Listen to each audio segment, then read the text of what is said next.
வணக்கம் நண்பர்களே.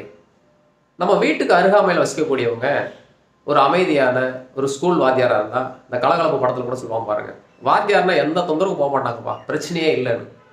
அந்த மாதிரி ஒரு ஆட்கள் இருந்தால் நம்ம பாட்டு சந்தோஷம் வாழ்க்கையை நகர்த்திட்டு போகலாம், நம்முடைய வளர்ச்சியில் கவனத்தை செலுத்தலாம்.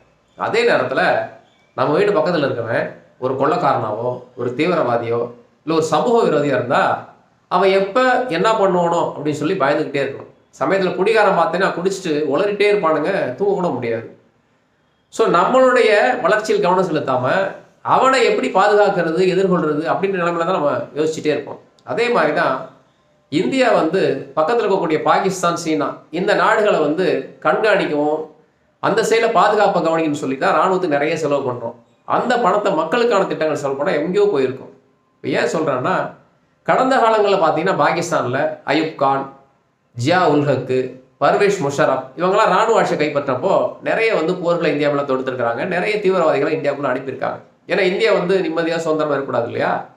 இப்போ பார்த்தீங்கன்னா இருக்கக்கூடிய ராணுவ தளபதி ஆசிம் முனிர் அந்த மாதிரி ராணுவ ஆட்சியை கைப்பற்றாமல் கத்தியின்றி சத்தம் இல்லாமல் ஒரு வேலை பண்ணியிருக்காரு. என்னன்னு கேட்டிங்கன்னா, அவங்களுடைய பாராளுமன்றத்தில் அரசியல் அமைப்பு சட்டம் 27 திருத்திருக்கிறாங்க.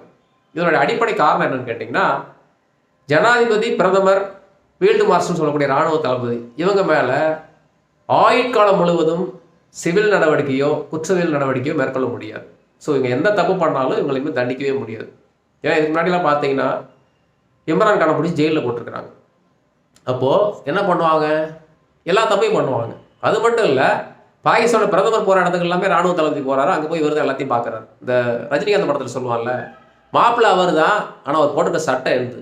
அந்த மாதிரி அவங்களுடைய பிரதமர் போகிற எல்லா இடத்துலையும் இந்த ஜனாதிபதி இவங்க போகிற இடத்துல எல்லாம் இராணுவ தளபதி தான் போயிட்டு எல்லா முடிவுகளையும் மேற்கொள்கிறார். ஸோ இது எப்போவுமே இந்தியாவுக்கு மிகப்பெரிய ஒரு சிக்கலை உருவாக்க போகுது. ஸோ நிச்சயமாக அடுத்து என்ன நடக்குது பார்க்கலாம். அடுத்த பேர் சந்திப்பு. நன்றி.